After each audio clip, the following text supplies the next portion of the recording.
Bismillahirrahmanirrahim. Assalamualaikum warahmatullahi wabarakatuh. Halo para pembelajar hukum, bagaimana kabarnya? Sehat-sehat semua kan? Kita belajar yuk tentang HKI. Ya, jadi hari ini kita akan belajar tentang siapa sih pencipta karya cipta itu dan apa yang dimaksud dengan ciptaan. Baiklah, sebagai rasa syukur kita pada Allah SWT karena diberi kesempatan untuk belajar, kita awali dengan doa ya. Berdoa mulai.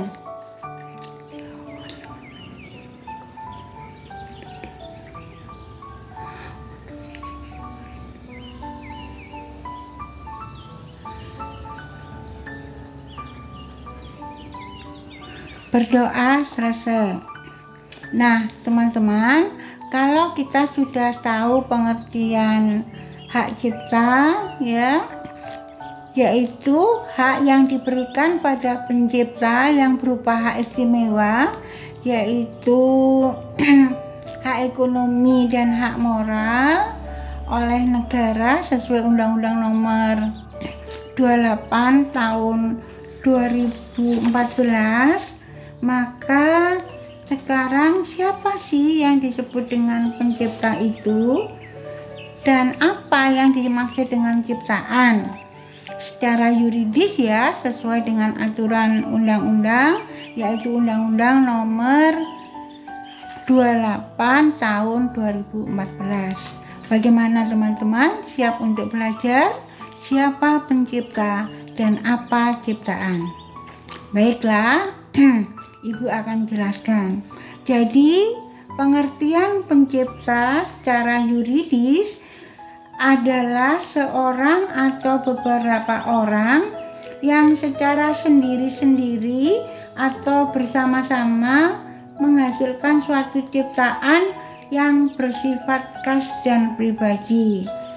Nah, siapa sih pencipta itu? Jadi kalau kita ngomong pencipta yang membuat karya cipta yang berupa seni, sastra, dan ilmu pengetahuan itu, pencipta itu bisa seseorang atau beberapa orang, bisa sendiri-sendiri atau secara bersama-sama.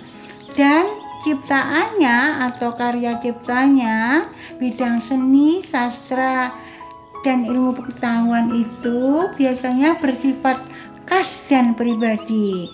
Bagaimana maksudnya? Jadi ciptaan yang berupa seni, sastra, dan ilmu pengetahuan itu karena dihasilkan dari daya pikir manusia, yaitu daya intelektualnya, ya, maka sifatnya khas dan pribadi. Dan ini merupakan anugerah Allah, Tuhan Yang Maha Esa yang luar biasa hebatnya ya, dengan daya pikir itu bisa menghasilkan karya cipta ya teman-teman. Dan ini kita harus bersyukur banget. Dan tiap-tiap karya cipta dari masing-masing pribadi itu benar-benar khas dan unik dan tidak ada duanya. Ya, jadi misalnya kontennya Bu Ratna sama-sama dengan konten yang lain dengan hukum itu tentu ada beda. Ya, dan itu masing-masing itu dianugerahi sesuatu yang khas banget dan pribadi. Misalnya kalau kontennya Bu Ratna, khasnya di mana teman-teman? Ayo.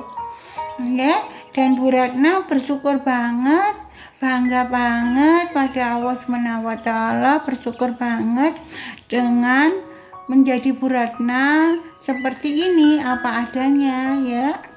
Jadi menjadi diri sendiri dengan segala plus minusnya sebagai manusia, bersyukur. Dan Bu Ratna dianugerahi suara seperti ini, nggak dibuat-buat ya, dan bersyukur banget ya karena ini adalah ciri khas dari Bu Ratna.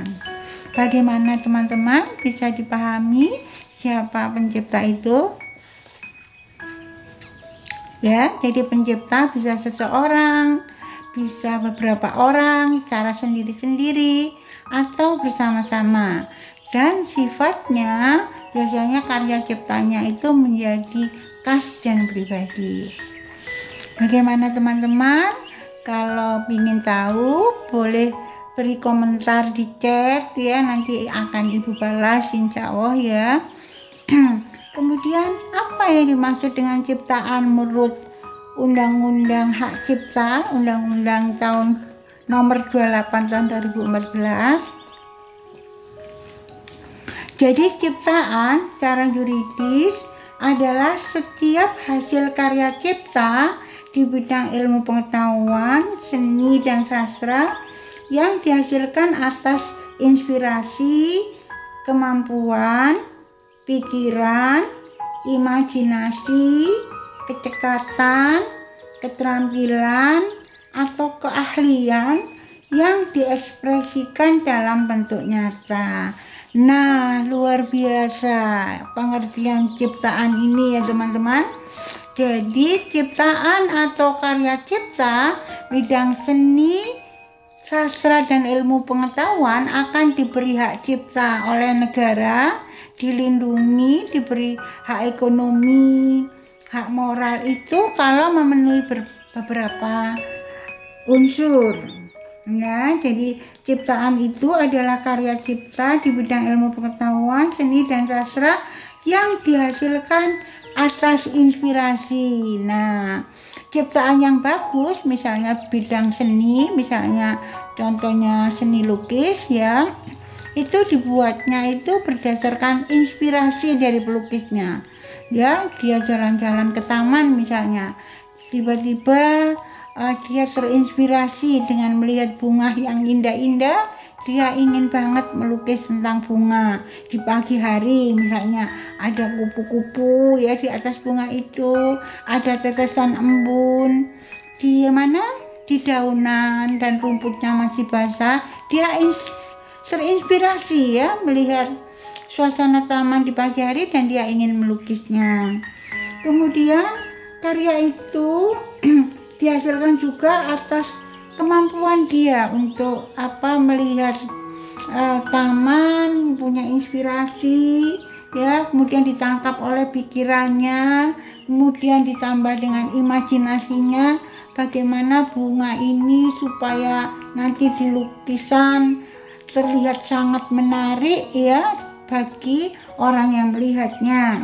Kemudian lukisan ini tentunya dibuat dengan kecekatan, keterampilan yang prima, yang itu merupakan potensi masing-masing orang yang berbeda-beda ya, dan keahlian ya.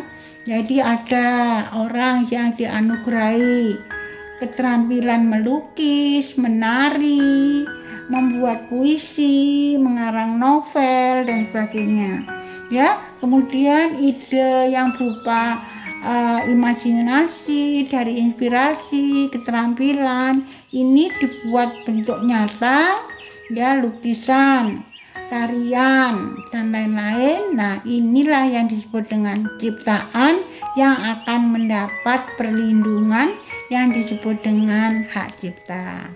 Bagaimana teman-teman?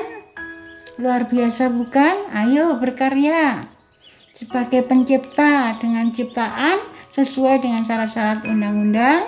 Nanti ya kalau dilatih terus ya, ciptaannya tambah bagus ya, dimintakan pengesahan, mendapat sertifikat ya, nanti dipamerkan. Kalau misalnya lukisan bisa laku jual mahal ya. Saya kira itu dulu dipahami ya, nanti akan lanjutkan di konten-konten berikutnya. Mohon maaf kalau ada salah kata. Jangan lupa like, subscribe, dan komen. Terima kasih.